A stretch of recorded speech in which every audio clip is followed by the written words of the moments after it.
This is my friend Steve Crossan's backyard, and Steve was the first to show me just how much dog training can be accomplished in a small area.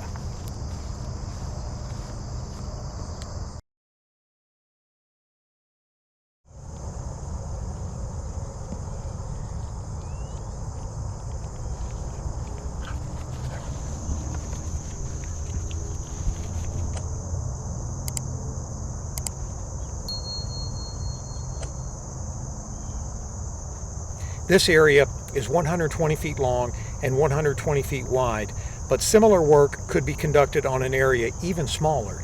In fact, having just one or two of these 4-foot wide rows with good flying birds and electronic launchers, you can absolutely begin to teach your dog that birds will flush if they're not pointed, or if they're pointed, but then your dog tries to creep closer.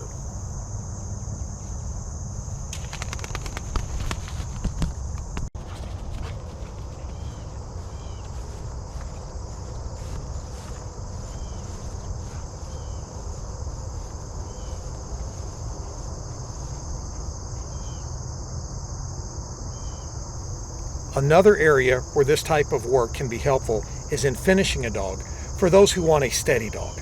Having access to a training area like this will enable you the repetition that's required to slowly take the chase out of the dog after they will allow you to flush the bird to get them to stand steady to wing. Maybe steady to shot too if you can shoot a blank gun in your area.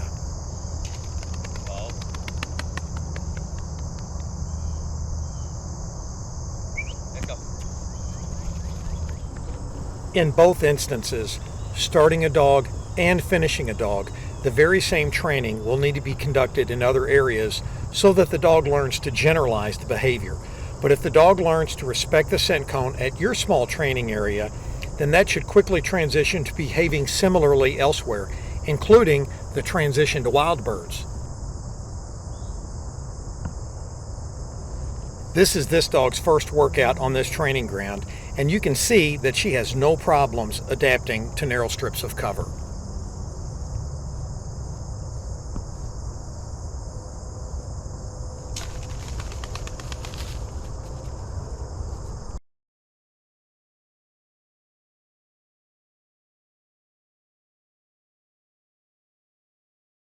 Look at this small area.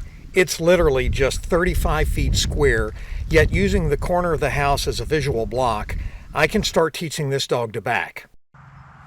I go into more detail in my backing video, but if your dog fails to back, try to time your launch while the dog is looking at the pointing dog silhouette. Let's go. Notice the slack check cord. Do not restrain your dog into a back. This has to be their decision.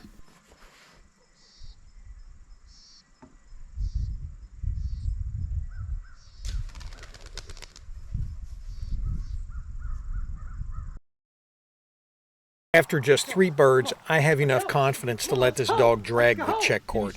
And she's telling me that she understands and actually backs before she can see the silhouette.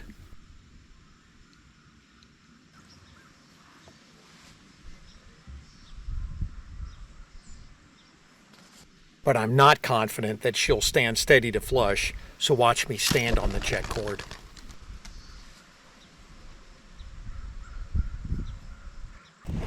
That's it. This was just to be a short video to kind of get you to thinking outside of the box as to where and how you can work your dogs. And you'll need good flying birds, of course. So you'll have to find either a reliable source, or better yet, build your own small coop. That way you always have access to birds. And as I said in the video, you have to work your dogs in multiple locations before they fully understand what we're trying to teach. And ideally, that should include some larger areas like the ones that you'll be hunting into. So thanks for watching. And if you haven't already, please like, subscribe, and hit the notification bell so that you know when future videos are being released. Thanks. And for those who are within driving distance to southern Indiana, note that I've started training dogs on a limited basis for the public, with an emphasis on the trained retrieve and starting young dogs with bird and gun introduction.